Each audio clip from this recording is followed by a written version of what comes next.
First tonight, she says it's against the will of God. That's the view of a London mother who's taken her son out of primary school in protest against lessons about same-sex relationships.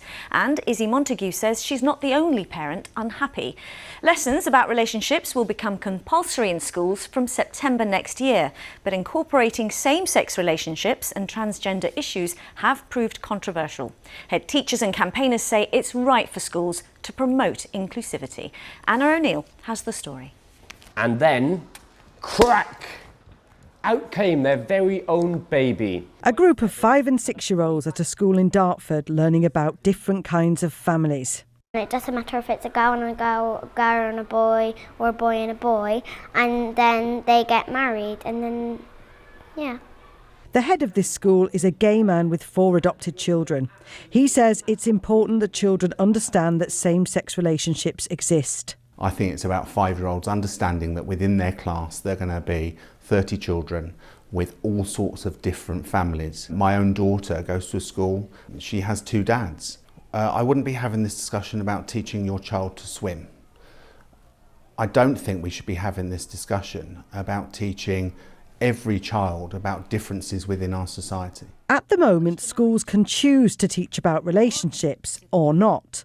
But from next year, relationships education will be compulsory in primary schools, and same-sex relationships could be part of that teaching. Some parents are not happy. This mother took her child out of school because she said it pushed an aggressively gay-friendly agenda.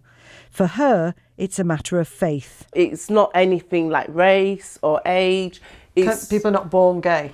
I don't believe they are. If you show me a gay gene, just like if you show me any genes such as like race or something indicative that is biological, I do personally believe that there is a biological drive, but because it's not something that you can determine by science to say that somebody is gay, you cannot say, well, somebody is born gay.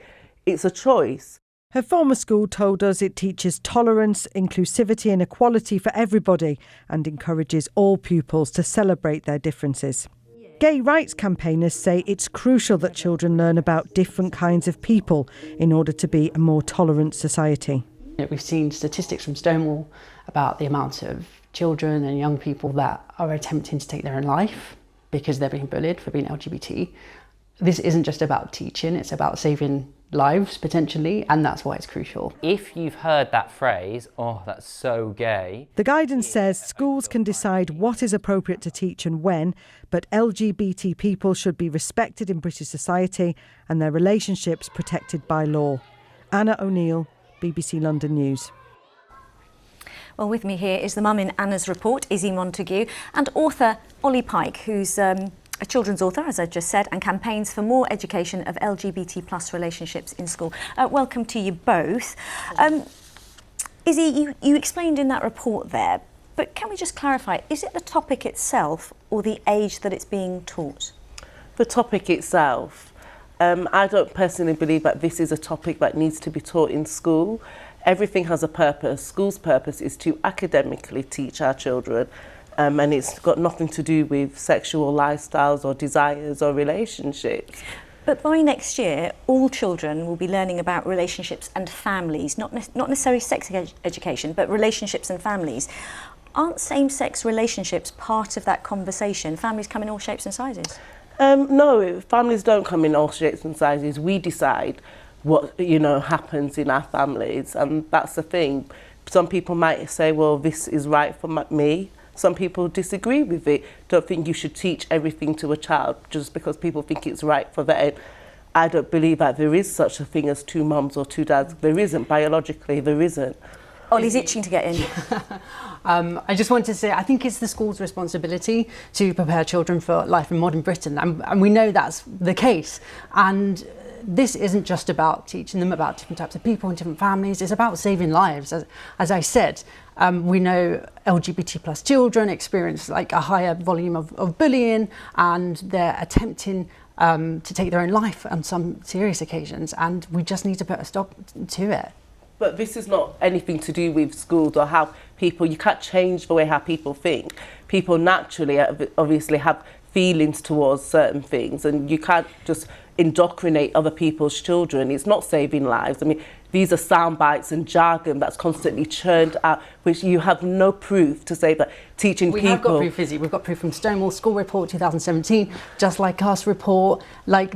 All of which are LGBT campaign groups. They're nothing, you know, to do... They're unbiased. They're not unbiased, are they? They're very biased. They're going out deliberately trying to prove that this is the causative factor. They're here to support LGBT plus people and save LGBT. But how about there's many lives. children at the school who are not LGBT? How do you know that by confusing other children who do not have these issues at school is going to cause more problems for them? I was one of those children at school who I was a Christian girl at school, and anybody teaching me that it's wrong would make me feel that, or make me feel that my feelings were wrong about this, would make me feel bad. Let me just bring Ollie in there. Do you wish that you had been taught something like this in school? Absolutely, and that's the reason why I'm doing this, because I felt so lonely growing up. I felt like something was wrong with me.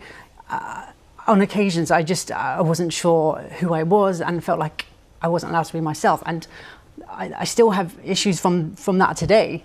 And that's a big driving factor as to why I create this content. Can I just say, though, children aren't born with any kind of homophobia.